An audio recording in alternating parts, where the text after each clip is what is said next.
Казах стал новой звездой UFC, пришел за поясом, вырубил американца и забрал миллионы.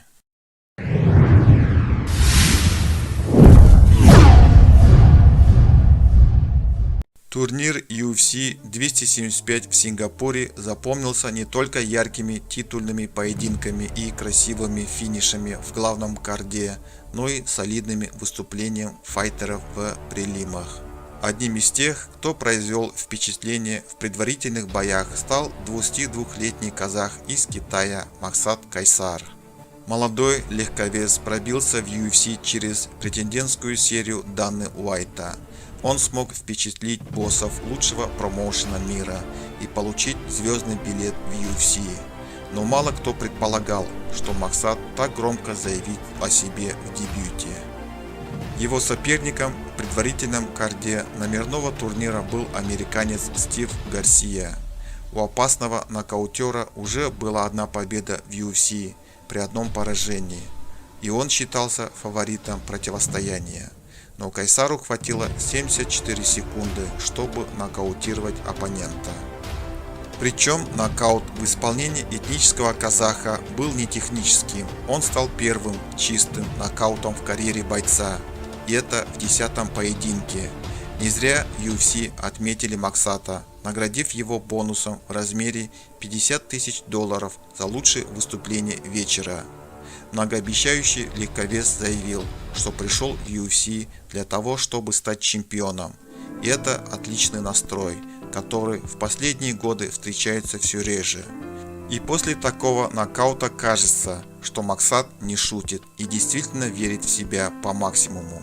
В последние годы в UFC активно взялись за китайский рынок, и в нем Китай играет очень важную, если не важнейшую роль.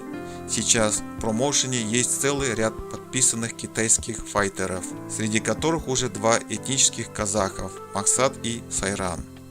UFC выгодно продвигать китайский рынок, потому что если заинтересовать население этой страны, то количество зрителей по всему миру существенно увеличится.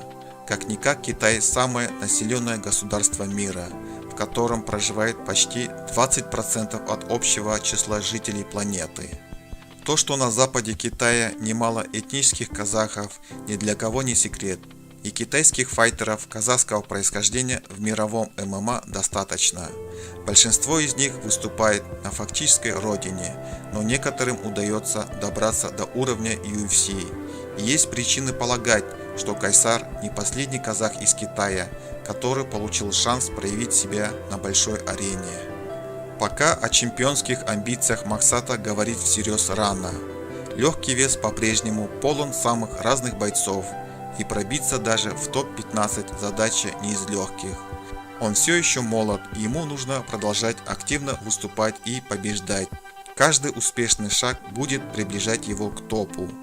Мировой звездой после своего дебюта он не стал, но многие фанаты увидели его нокаут в соцсетях и в прямом эфире, как минимум в Китае и Казахстане. Теперь отлично знают о Максате. Но с каждым таким нокаутом популярность будет увеличиваться в разы. Пока же этот дебют один из ярчайших в 2022 году.